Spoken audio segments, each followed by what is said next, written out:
پڑھو اور فلاں نماز کی اتنی رکعتیں پڑھو، بلکہ قرآن میں تو ایک اشارہ ہے، اس کی تفسیر اور توضیح جو ہے وہ اللہ کے نبی صلی اللہ علیہ وسلم کے ارشادات ہیں، اور احادیث میں اس کی ساری تفصیلات اور ساری ڈیٹیل جو ہے وہ موجود ہے کہ 5 نمازیں ہیں اور 5 نمازوں کی جو تفصیلات ہیں، ان کے اوقات کیا ہیں، وہ بھی بتا دیے گئے ہیں۔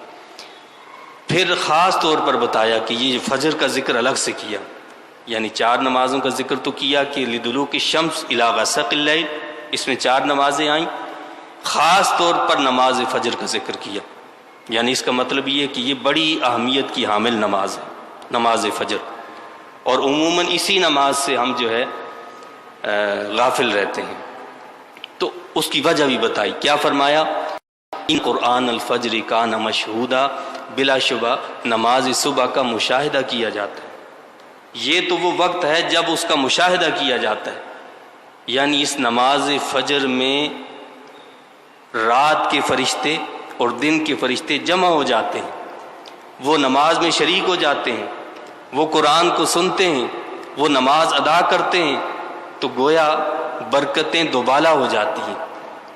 اسی لیے حکم یہ ہے، اور اللہ کے نبی صلی اللہ علیہ وسلم کا عمل مبارک بھی یہی ہے کہ نماز فجر میں قرآن کی تلاوت زیادہ کی جاتی ہے، تو فرمایا کہ اس میں مشاہدہ کیا جاتا ہے۔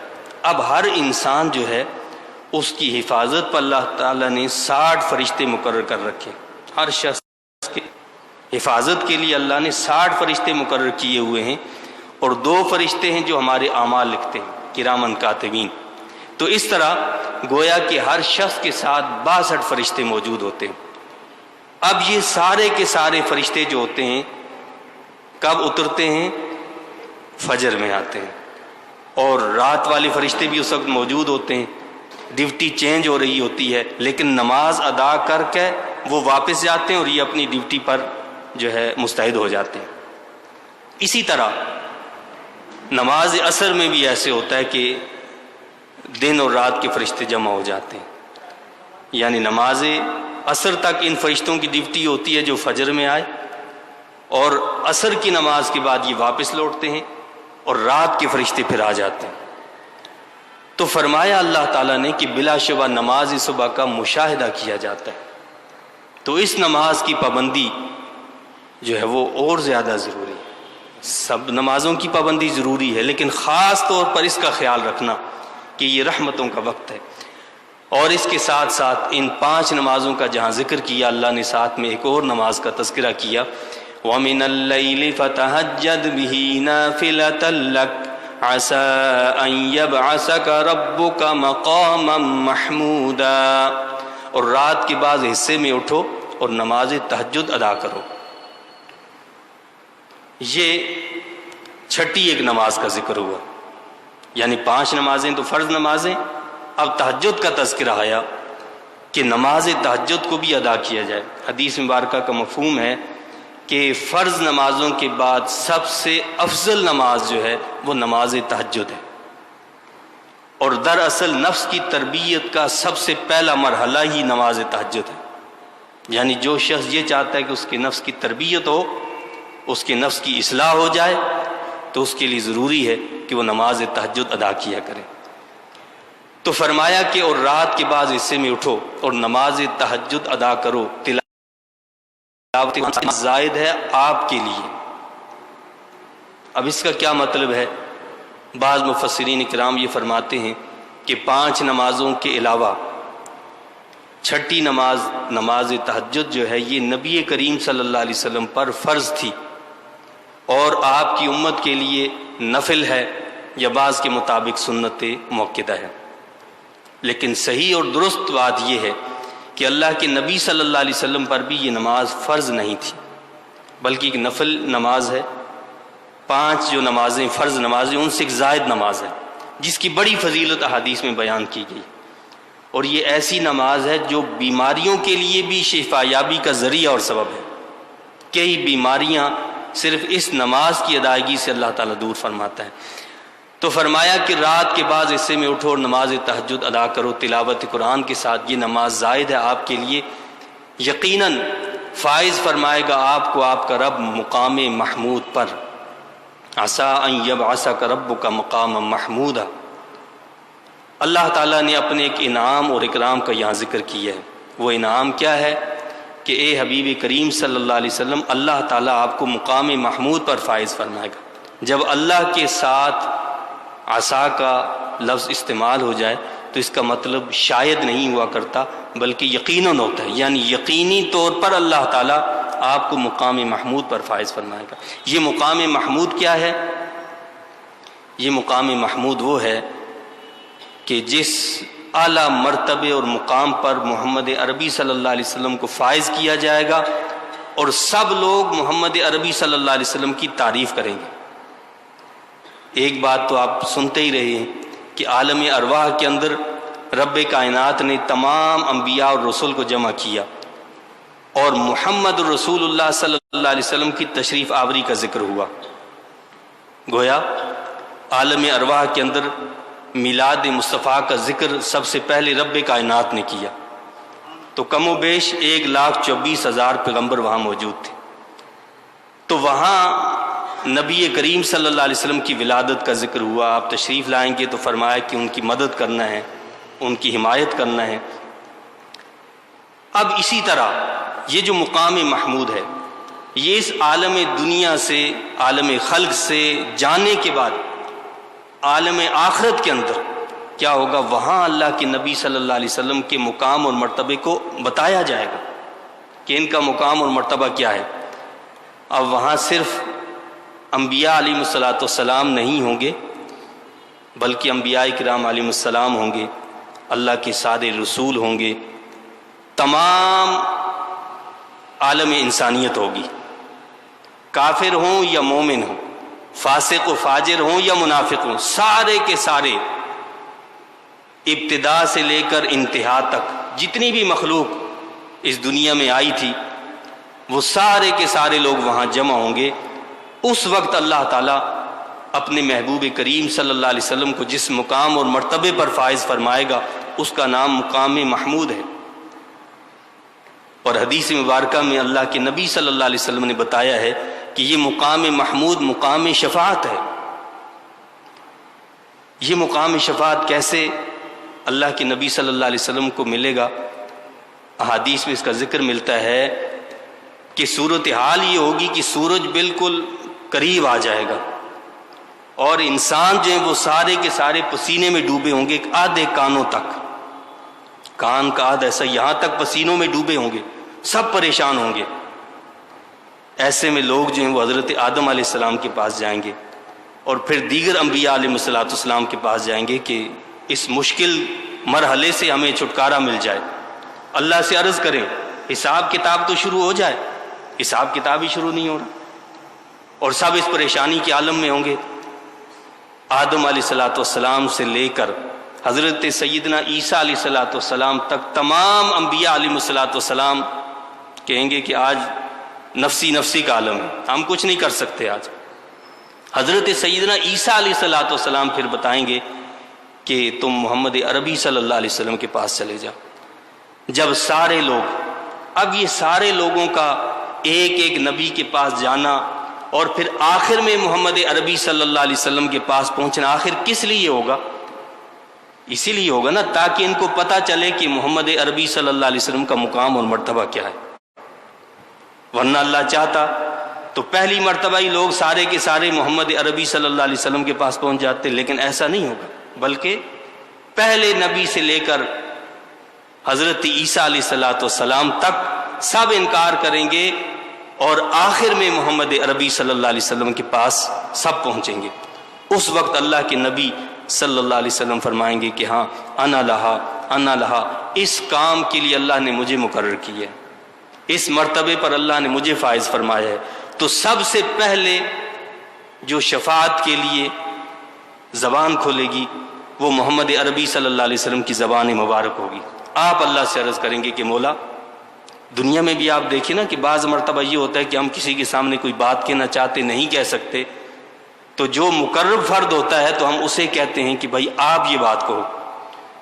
تو وہاں اللہ کے نبی اور اللہ کے رسول بھی جو ہیں وہ اس وقت ڈر رہے ہوں گے۔ محمد عربی صلی اللہ علیہ وسلم اللہ سے التجا کریں گے کہ مولا، اس امت پر رحم فرما دے، ان لوگوں پر اپنا کرم فرما دے، حساب کتاب کا معاملہ شروع ہو جائے، تو یہی شفاعت کبریٰ ہے۔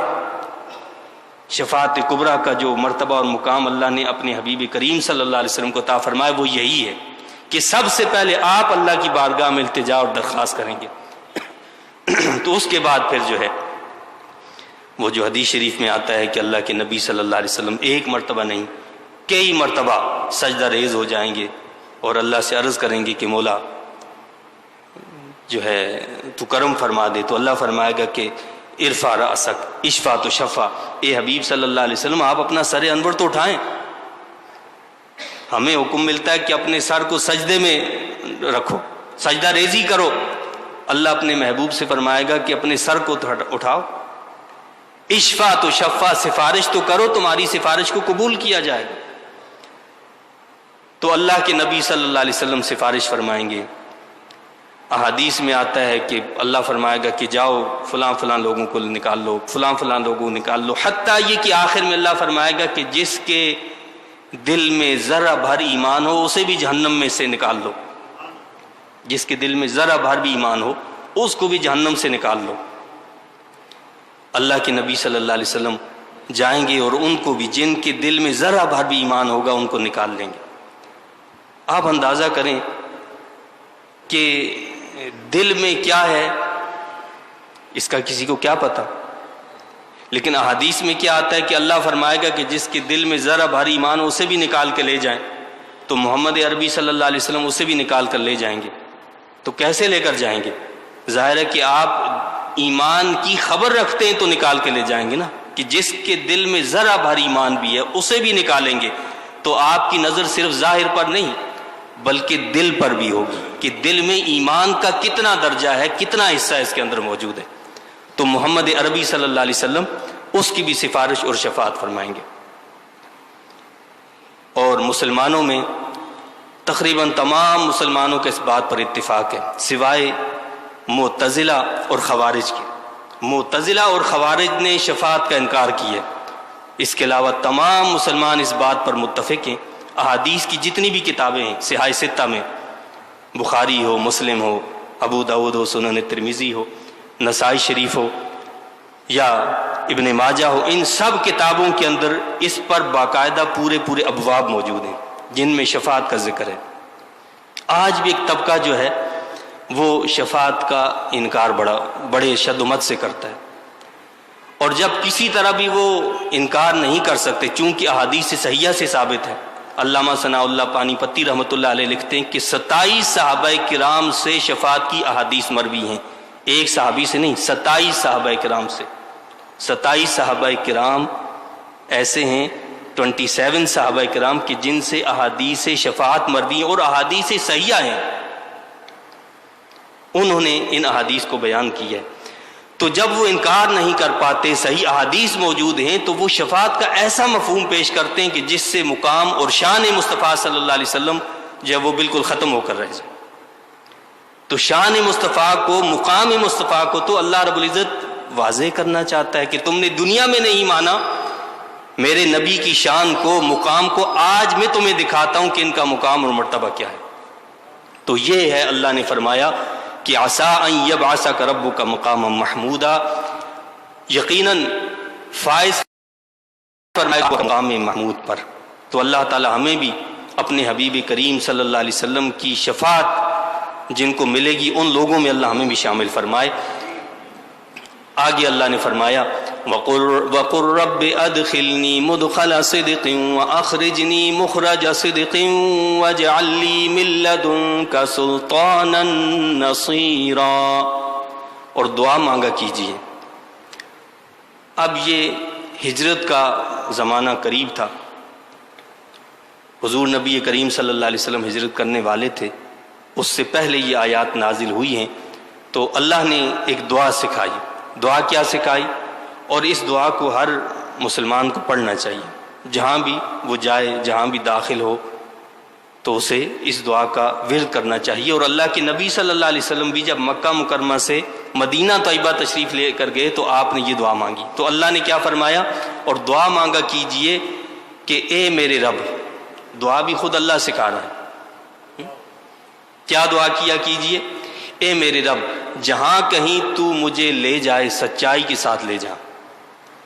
مولا تو مجھے یہاں سے لے کر جا رہا ہے، مکہ مکرمہ سے ہم جب نکلیں عزت و آبرو کے ساتھ یہاں سے جائیں۔ اور کیا ہو؟ دعا مانگا کیجئے میرے رب جہاں کہیں تو مجھے لے جائے سچائی کے ساتھ لے جا، اور جہاں کہیں سے مجھے لے آئے سچائی کے ساتھ لے آ۔ تو جہاں سے تو ہمیں لے کر جا رہا ہے عزت و آبرو کے ساتھ لے کر جانا، اور جہاں لے کر جا رہا ہے وہاں پر بھی سچائی کے ساتھ رکھنا۔ کیا مطلب سچائی کے ساتھ رکھنا؟ یعنی سچائی کو عزت و آبرو سچائی کی وہاں بھی برقرار رکھنا، وہاں پر بھی سچائی کا ڈنکا بجتا رہے، وہاں پر بھی حق سر بلند رہے۔ تو فرمایا کہ جہاں کہیں سے مجھے لے آئے سچائی کے ساتھ لے آ، اور عطا فرما مجھے اپنی جناب سے وہ قوت جو مدد کرنے والی ہو، مجھے اپنی جناب سے یعنی خاص قوت عطا فرما جس میں تیری مدد شامل حال ہو۔ چنانچہ اللہ تعالیٰ نے اپنے محبوب کریم صلی اللہ علیہ وسلم کی کیسی مدد فرمائی کہ دشمن ہر طرف سے گھیرے ہوئے تھا۔ اللہ کے نبی صلی اللہ علیہ وسلم کو اللہ نے حکم دیا کہ اب آپ ہجرت کریں، اور دشمن کے بیچ سے نکل کر اللہ کے نبی صلی اللہ علیہ وسلم تشریف لے گئے، دشمن کو خبر بھی نہیں ہوئی۔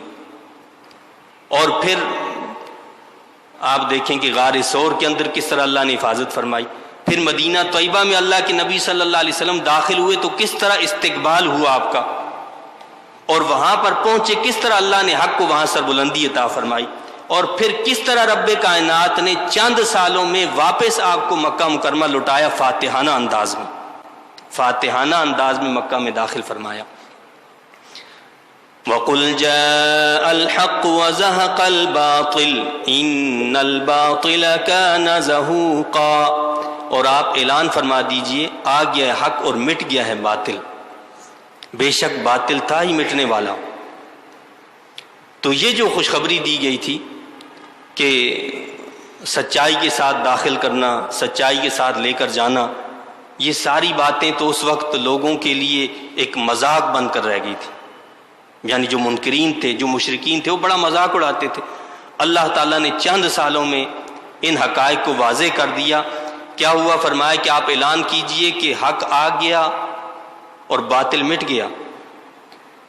اللہ کے نبی صلی اللہ علیہ وسلم مکہ مکرمہ میں فاتحانہ انداز میں داخل ہوئے، حق آ گیا اور باطل مٹ کر رہ گیا۔ گویا جیسے سورج نکلتا ہے تو اندھیرے چھپ جایا کرتے ہیں، اسی طرح جب حق آیا تو باطل مٹ کر رہ گیا۔ حدیث شریف میں آتا ہے، حضرت عبداللہ بن مسعود رضی اللہ تعالیٰ عنہ بیان کرتے ہیں کہ جب اللہ کے نبی صلی اللہ علیہ وسلم مکہ مکرمہ میں فاتحانہ انداز میں داخل ہوئے تو آپ کے دست اقدس میں ایک چھڑی تھی، آپ کعبۃ اللہ میں آئے اور اس چھڑی سے وہاں جتنے بت رکھے تھے 163 بت وہاں موجود تھے، ان کو اللہ کے نبی صلی اللہ علیہ وسلم نے اپنی چھڑی سے جو ہے گرا دیا، چھڑی کا اشارہ کیا اور وہ بت سارے کے سارے گر گئے۔ تو یہ محمد عربی صلی اللہ علیہ وسلم کی سنت ہے، بتوں کو مٹانا، بتوں سے کعبۃ اللہ کو پاک کرنا۔ یہ کعبۃ اللہ اللہ کا گھر ہے جس میں لوگوں نے بت رکھے ہوئے تھے اور ان بتوں کی پوجا کیا کرتے تھے۔ محمد عربی صلی اللہ علیہ وسلم نے کعبۃ اللہ کو نہیں گرایا بلکہ کعبۃ اللہ میں رکھے گئے بتوں کو مٹایا ہے، اور یہی تعلیم ہمیں دی ہے کہ جہاں بھی کوئی نیکی ہو رہی ہے اس کے اندر اگر کوئی شر داخل ہو جاتا ہے تو اس شر کو مٹایا جائے، نہ یہ کہ میں نیکی کو آپ ختم کر دو، یہ غلط ہے۔ تو شر کو وہاں سے مٹانا ہے، شر کو ختم کرنا ہے، اور یہ بھی محمد عربی صلی اللہ علیہ وسلم کی سنت اور طریقہ ہے اور حکم ہے کہ بتوں کو کیا کرنا ہے؟ مٹانا ہے، سجانا نہیں ہے۔ آج کی ثقافت ایسی بن گئی ہے، مسلمان گھروں کے اندر بھی صورتحال یہ بن گئی ہے کہ ڈیکوریشن کے طور پر اور زینت کے طور پر سجانے کے لیے لوگ اپنے گھروں کے اندر مورتیاں رکھتے ہیں، انسانوں اور جانوروں کی شکلیں بنا کر رکھتے ہیں۔ ان کا رکھنا حرام ہے اور ان کا مٹانا واجب ہے۔ یہ جو آپ دیکھ رہے ہیں نا کہ بازار بھرے ہوئے ہیں جی، وہ طرح طرح کی جو شکلیں بنائی ہوئی ہیں، مجسمے بنائے ہوئے ہیں، اور لوگ دھڑا دھڑ خرید رہے ہیں، گھروں میں جا کر سجا رہے ہیں، تو بھائی آپ مسلمان ہیں کیا ہیں؟ ایک مسلمان تو ایسا نہیں کر سکتا کہ وہ مجسمے لے کر جائے اور گھروں کے اندر ان کو سجائے اور کہے کہ جی ڈیکوریشن کے لیے ہے، یہ زیب و زینت کے لیے، یہ سجانے کے لیے، اس سے ہمارا گھر خوبصورت ہوگا۔ لہٰذا یہ جتنی چیزیں ہیں، یہ مورتیاں اور اس قسم کا کام، ان کا بیچنا، ان کا خریدنا بھی ناجائز ہے اور ان کا گھروں میں رکھنا بھی ممنوع ہے۔ اسی طرح ایسے وہ سارے آلات جو صرف شر کے لیے ہوتے ہیں، جن میں کوئی خیر نہیں ہوتی، ان کا مٹانا، ان کا ختم کرنا، یہ محمد عربی صلی اللہ علیہ وسلم کی سنت اور طریقہ ہے۔ تو اللہ نے فرمایا کہ آپ اعلان فرما دیجئے آ گیا حق اور مٹ گیا ہے باطل۔ بے شک باطل تھا ہی مٹنے والا، باطل نے ایک دن مٹنا ہی مٹنا ہے۔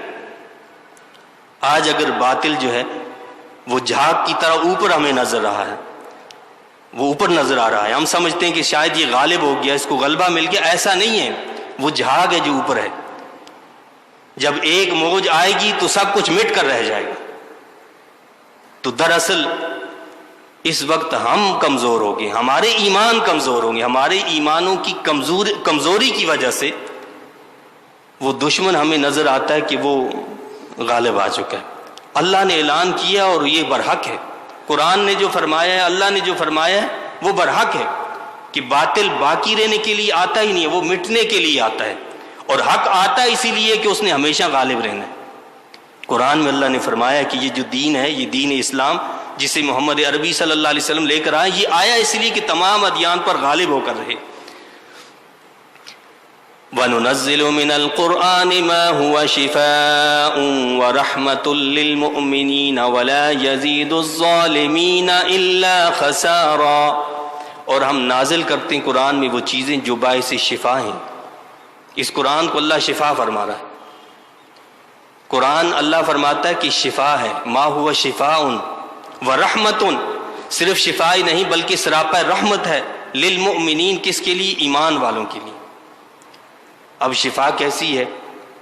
عقائد باطلہ سے شفا کا ذریعہ یہ قرآن ہے، اخلاقی رذیلہ سے شفا کا ذریعہ یہ قرآن ہے، اعمال ہے،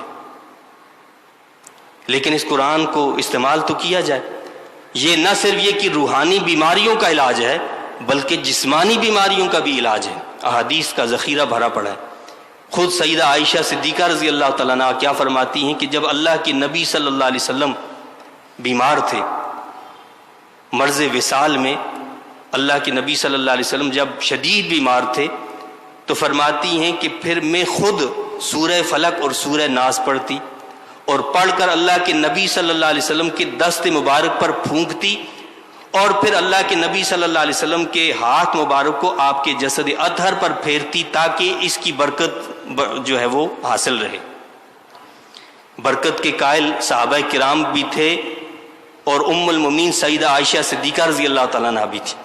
یہ حدیث سیدہ عائشہ صدیقہ رضی اللہ تعالیٰ عنہ کی جو ہے، اس میں کیا فرماتی ہیں آپ؟ فرماتی ہیں کہ آپ کا دست مقدس جو ہے وہ اس لیے میں پکڑ کر اس پر دم کرتی اور اسی ہاتھ کو پھیرتی کہ تاکہ اس ہاتھ کی جو برکت ہے وہ برقرار رہے۔ تو سورہ فلق اور سورہ ناس، قرآن کی ان دو سورتوں کی جو ہے وہ کیا کرتی تھیں، یعنی اس کا دم کر کے اللہ کے نبی صلی اللہ علیہ وسلم پر دست اقدس کو پھیرا کرتی تھیں۔ تو یہ روحانی بیماریوں کے لیے بھی شفا ہے اور جسمانی بیماریوں کے لیے بھی اس کو اللہ نے شفا بنایا ہے۔ بس صرف بات یہ ہے کہ اس کو استعمال کیا جائے۔ آپ میڈیکل سے دوا خرید لیں اور خرید کر گھر میں رکھ لیں تو بیماری تو دور نہیں ہوگی نا۔ قرآن کو آپ رکھ لیں، چوم لیں، چاٹ لیں، سب کچھ کر لیں تو شفا کیسے ملے؟ شفا تو تب ملے گی کہ جب اس کو استعمال کریں گے، جب اس کو پڑھیں گے، جب اس کو سمجھیں گے اور پھر اس پر عمل کریں گے تو انشاءاللہ ہر مرض سے شفا ملے گی۔ روحانی بیماریاں بھی ختم ہوں گی، جسمانی بیماریاں بھی اللہ تعالیٰ دور فرمائے گا۔ تو فرمایا کہ یہ قرآن جو ہے شفا ہے اور سراپا رحمت اہل ایمان کے لیے، اور قرآن نہیں بڑھاتا ظالموں کے لیے مگر خسارے کو، لیکن جو ظالم لوگ ہیں ان کے خسارے میں اضافہ ہوتا ہے۔ اہل ایمان کے لیے تو شفا ہے اور رحمت ہے، لیکن ظالموں کے لیے کیا ہوتا ہے؟ نقصان اور خسارہ ہی بڑھتا چلا جاتا ہے۔ آپ دیکھیے نا کہ جب بارش برستی ہے تو سرسبز و شاداب زمین جو صحیح زمین ہو اس پر جب برستی ہے تو وہ اور سرسبز و شاداب ہو جایا کرتی ہے، لیکن بنجر زمین پر وہی بارش برسے تو وہ اور زیادہ خراب ہو جایا کرتی ہے۔ تو اسی طرح اگر دل کی زمین جو ہے وہ زرخیز ہو تو ایمان میں اور اضافہ ہو جاتا ہے، لیکن دل کی جو زمین ہے وہ اگر زرخیز نہ، وہ بنجر ہو تو پھر کفر میں اور اضافہ ہوتا چلا جاتا ہے۔ وَإِذَا أَنْعَمْنَا عَلَى الْإِنسَانِ أَعْرَضَ وَنَأَىٰ بِجَانِبِهِ۔ اب یہ انسان کی کیفیت بتائے کہ بڑا عجیب ہے یہ انسان، جب ہم کوئی انعام فرماتے ہیں انسان پر تو بجائے شکر کے وہ منہ پھیر لیتا ہے اور پہلو تہی کرنے لگتا ہے۔ اللہ نے ہمیں مال دیا، دولت دی، پیسہ دیا، عزت دی، شہرت دی، تو ہم سمجھتے ہیں کہ جی بس دنیا میں کوئی انسان ہے ہی نہیں، سب ہم ہیں بس، اور وہ مقام، مرتبہ، شہرت، دولت سمجھتے ہیں ہم یہ سب میری اپنی کمائی ہے اور میرے ہاتھ بازو کی قوت ہے۔ اللہ سے غافل ہو جاتا ہے، وہ سمجھتا ہے کہ نعوذ باللہ میں خود خدا بن گیا ہوں، کسی چیز کو اہمیت ہی نہیں دیتا، اور خصوصاً دین کے معاملے کو تو کوئی اہمیت ہی نہیں دیتا۔ چاہیے تو یہ تھا کہ وہ اللہ کا شکر ادا کرتا، اس کے سامنے اور جھک جاتا، سر بسجود ہو جاتا اس کے سامنے، لیکن انسان کی کیفیت اللہ کیا بتاتا ہے کہ جب اس پر انعام کیا جاتا ہے تو پہلو تہی کرنے لگتا ہے، غافل ہو جاتا ہے اللہ کی یاد سے، اللہ کے ذکر سے۔ اور دوسری طرف صورتحال یہ ہے وَإِذَا مَسَّهُ الشَّرُّ كَانَ يَئُوسًا، اور جب پہنچتی ہے اسے کوئی تکلیف تو وہ مایوس ہو جاتا ہے۔ یہ تکلیف پہنچی، نقصان ہو گیا، خسارہ ہو گیا، کاروبار میں، عزت میں، شہرت میں، مال میں، دولت میں، کسی چیز میں، اب مایوس ہو کر رہ جاتا ہے کہ جی بس یہ ساری تکلیفیں تو ہم پر ہی آنی تھیں۔ تو یہ دونوں صورتحال جو ہیں یہ صحیح نہیں ہے، یہ غلط ہے۔ پہلی صورت میں انسان کو اللہ کا اور زیادہ شکر گزار بننا چاہیے، اور دوسری صورت میں اللہ سے مدد مانگنی چاہیے، جو طریقہ اس نے بتایا، صبر اور مدد سے اس سے مدد طلب کرو۔ تو صبر کے ذریعے سے، عبادت کے ذریعے سے، نماز کے ذریعے سے اللہ سے مدد مانگنی چاہیے، مایوس نہیں ہونا چاہیے، کہ مومن جو ہوتا ہے وہ کبھی مایوس نہیں ہوا کرتا۔ قُلْ كُلٌّ يَعْمَلُ عَلَى شَاكِلَتِهِ، آپ فرما دیجئے کہ ہر شخص عمل پیرا اپنی فطرت کے مطابق، ہر ایک اپنے مزاج کے مطابق چل رہا ہے، اپنی طبیعت کے مطابق چل رہا ہے۔ شاکلہ مزاج کو کہتے ہیں، طبیعت کو کہتے ہیں۔ فَرَبُّكُمْ أَعْلَمُ بِمَنْ هُوَ أَهْدَى سَبِيلًا، پس تمہارا رب ہی بہتر جانتا ہے کہ کون زیادہ سیدھی راہ پر گامزن، کون زیادہ صحیح راستے پر ہے۔ حضرت سیدنا ابوبکر صدیق رضی اللہ تعالیٰ عنہ فرمائے، قرآن کو اول سے لے کر آخر تک پڑھا ہے، اس آیت سے زیادہ امید افزا آیت مجھے نہیں ملی۔ سب سے زیادہ امید افزا آیت یہ ہے کہ جس میں کہا گیا کہ انسان اپنے مزاج اور طبیعت کے مطابق ہی کرتا ہے۔ تو آپ کیا فرماتے ہیں؟ انسان کا مزاج ہے گناہ کرنا، اور رحمان کا مزاج ہے معاف کر دینا۔ اللہ جو ہے وہ معاف فرماتا ہے، بندہ جو ہے گناہوں سے آلودہ ہے، اس سے گناہ سرزد ہوتے رہتے ہیں۔ تو یہ سب سے زیادہ امید افزا آیت مقدسہ ہے۔ وَيَسْأَلُونَكَ عَنِ الرُّوحِ، یہ دریافت کرتے ہیں آپ سے روح کی حقیقت کے متعلق۔ قُلِ الرُّوحُ مِنْ أَمْرِ رَبِّي وَمَا أُوتِيتُم مِّنَ الْعِلْمِ إِلَّا قَلِيلًا۔ مشرکین مکہ اللہ کے نبی صلی اللہ علیہ وسلم کے پاس آئے، یا یہودیوں میں سے کچھ لوگ آئے، اور انہوں نے سوال کیا اللہ کے نبی صلی اللہ علیہ وسلم سے۔ 3 سوال کیے۔ ایک سوال تو یہ کہ جی اصحاب کہف کون لوگ ہیں، دوسرا سوال یہ کہ جی یہ ذوالقرنین بادشاہ جو یہ کون ہے، تیسرا سوال تھا کہ یہ روح کیا چیز ہے۔ تو مشرکین مکہ کو تو انہوں نے یہ سمجھایا کہ یہ 3 سوال کرو، اگر ان تینوں کا وہ جواب دے دیتے ہیں تو کہنے لگے جی وہ جھوٹے ہیں، اور تینوں کا جواب نہیں دیتے تب بھی نبی نہیں ہو سکتے۔ اگر پہلے 2 کا صحیح جواب دے دیتے ہیں اور تیسرے کا جواب نہیں دیتے تو وہ سچے نبی ہیں۔ آپ دیکھیں جو انہوں نے سمجھایا، جو بتایا، بالکل واقعتاً ویسا ہی ہوا، لیکن پھر بھی ایمان نہیں لائے۔ جب مشرکین مکہ آئے اور اللہ کے نبی صلی اللہ علیہ وسلم سے سوال کیے، قرآن میں ساری تفصیلات موجود ہیں، اللہ کے نبی صلی اللہ علیہ وسلم نے اصحاب کہف کا پورا تفصیلاً تذکرہ کر دیا۔ ذوالقرنین بادشاہ کا پورا تفصیل کے ساتھ ذکر کر دیا، لیکن روح کا جو سوال ہوا تو آپ نے کیا فرمایا؟ قل الروح من امر ربی، بتائیے روح میرے رب کے حکم سے۔ یہ ایسی چیز نہیں ہے کہ جس کی حقیقت تم سمجھ سکو، بھائی ہر چیز ہماری عقل کے پیمانے پر تو نہیں اترتی نا، تو یہ روح ایک ایسی چیز ہے جسے ہم نہیں سمجھ سکتے، تو فرمایا کہ بتائیے روح میرے رب کے حکم سے ہے۔ وما اوتیتم من العلم الا قلیلا، اور نہیں دیا گیا تمہیں علم مگر تھوڑا سا، تمہیں اس کا تھوڑا سا علم دیا گیا ہے۔ وما اوتیتم، اور نہیں دیا گیا تمہیں من العلم الا قلیلا، علم مگر تھوڑا سا، یعنی عام انسانوں کو تو اس روح کی حقیقت کا پتہ ہی نہیں ہے، لیکن خواص کو جو پتہ بھی ہے تو وہ بہت کم پتہ ہے، خواص کو اس کے بارے میں اگر کچھ پتہ ہے وہ بھی بہت کم ہے۔ لیکن کیا فرمایا کہ وما اوتیتم، تمہیں اس کا علم کم دیا گیا، مجھے کم نہیں دیا گیا، میرے پاس تو اس کا بہت علم ہے، لیکن اس علم کو تم سمجھ نہیں سکتے۔ اب کوئی انجینئر ہو اور میں اس سے کہوں کہ جی یہ بات آپ ایسے بتاؤ، تو وہ اپنی انجینئر کی جو اصطلاحات ہیں وہ میرے سامنے تو نہیں بتائے گا کہ جی اس میں یہاں یہ چیز ہے، یہ فلاں، میں کیا سمجھوں کہ یہ کیا چیز ہے۔ یا اسی طرح کوئی بھی فیلڈ آپ لے لیں، دوسری فیلڈ والا اس سے پوچھے کہ جو اس کو جانتا ہی نہیں ہے کہ بھائی آپ مجھے یہ بتائیں، تو وہ اس کی تفصیلات تو نہیں بتا سکتا نا، کیونکہ وہ اسی کو تفصیلات بتائے گا جو ان چیزوں کو جانتا ہوگا۔ تو اللہ کے نبی صلی اللہ علیہ وسلم نے فرمایا کہ یہ جس چیز کے بارے میں تم سوال کر رہے ہو اس کا علم تمہارے پاس نہیں ہے، اس کو تم نہیں جان سکتے۔ آج انسان جو ہے خلا میں بڑی تحقیقات کر لی ہیں، لیکن یہ روح ایک ایسی چیز ہے کہ جس کے بارے میں اسے آج بھی کچھ پتہ نہیں۔ قرآن نے واضح کہہ دیا کہ تمہیں اس کا علم بہت تھوڑا سا دیا گیا۔ وَلَئِن شِئْنَا لَنَذْهَبَنَّ بِالَّذِي أَوْحَيْنَا إِلَيْكَ ثُمَّ لَا تَجِدُ لَكَ بِهِ عَلَيْنَا وَكِيلًا، اور اگر ہم چاہتے تو سلب کر لیتے وہ وحی جو ہم نے آپ کی طرف کی ہے، پھر آپ کوئی ایسا وکیل نہ پاتے جو آپ کے لیے اس کے متعلق ہماری بارگاہ میں وکالت کرے۔ إِلَّا رَحْمَةً مِّن رَبِّكَ، سوائے اپنے رب کی رحمت کے کہ وہ ہمہ وقت آپ کے شامل حال ہے۔ إِنَّ فَضْلَهُ كَانَ عَلَيْكَ كَبِيرًا، یقیناً اس کا فضل و کرم آپ پر بہت بڑا ہے۔ اب اللہ نے یہاں بتایا ہے کہ اگر ہم چاہتے تو یہ جو وحی کی جا رہی ہے اس کو ہی ہم اٹھا لیتے، ہم یہ اٹھا لیں، ہمارے اندر یہ طاقت، یہ قدرت ہے، تو کوئی جو ہے روک نہیں سکتا۔ اس کا مطلب یہ ہے قرآن کا ہمارے پاس ہونا، قرآن کا علم ہونا، قرآن کا حافظ بننا، یہ محض اللہ کی رحمت سے ہے۔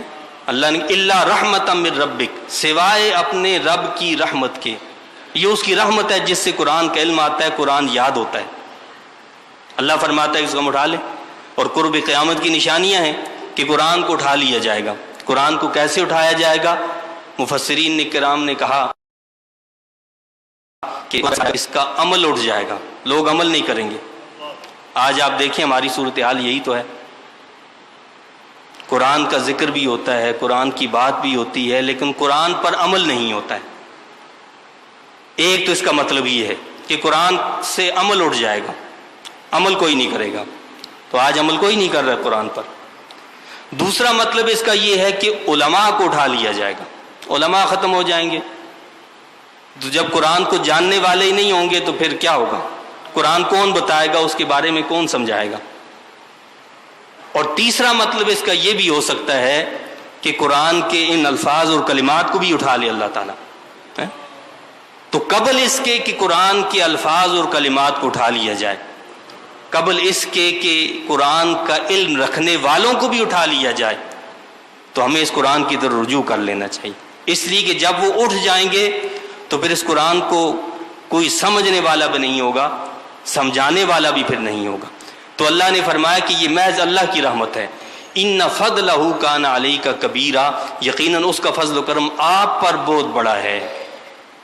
اللہ اپنے محبوب سے فرماتا ہے کہ اس کا فضل آپ پر بہت بڑا ہے۔ علیک کبیرا، جس چیز کو اللہ فرمایا کہ کبیرہ ہے، بڑا ہے، میں اور آپ اس کا کیا اندازہ کر سکتے ہیں؟ جب اللہ نے ساری مخلوق کے علم کے لیے فرمایا کہ الا قلیل، بس تھوڑا سا علم تم سب کو دیا گیا، لیکن اللہ اپنے حبیب کے لیے فرماتا ہے کہ فضلہ کان علیک کبیرہ، اس کا فضل آپ پر بہت بڑا ہے۔ یہ اتنا بڑا فضل ہے کہ جس کو ہم ناپ نہیں سکتے، جس کا کوئی پیمانہ نہیں ہے، جس کی کوئی حدود نہیں ہے۔ ہم حد لگائیں کہ جی یہ حد ہے اور یہ حد ہے، یہ اللہ جانے، اس کا حبیب صلی اللہ علیہ وسلم جانے۔ اللہ تعالیٰ سے دعا و التجا ہے کہ اللہ تعالیٰ ہمیں کلام مجید کا فہم عطا فرمائے، قرآن مجید کی سمجھ عطا فرمائے، اس پر عمل کرنے والا ہمیں بنائے، اور اس قرآن کے صدقے میں اللہ تعالیٰ ہمیں گستاخان رسول صلی اللہ علیہ وسلم پر غالب فرما دے۔ یہ گستاخیاں اور یہ ساری چیزیں اس لیے ہو رہی ہیں کہ ہم نے قرآن پر عمل چھوڑ دیا، قرآن کو سمجھنا چھوڑ دیا۔ تو آئیے ان گستاخیوں کا جواب قرآن سے تعلق جوڑنے سے دیں۔ قرآن سے آپ کا تعلق جڑ گیا تو آپ سمجھ لیں کہ آپ ایک رسی بن جائیں گے، ایک مٹھی بن جائیں گے، آپ متحد اور متفق ہو جائیں گے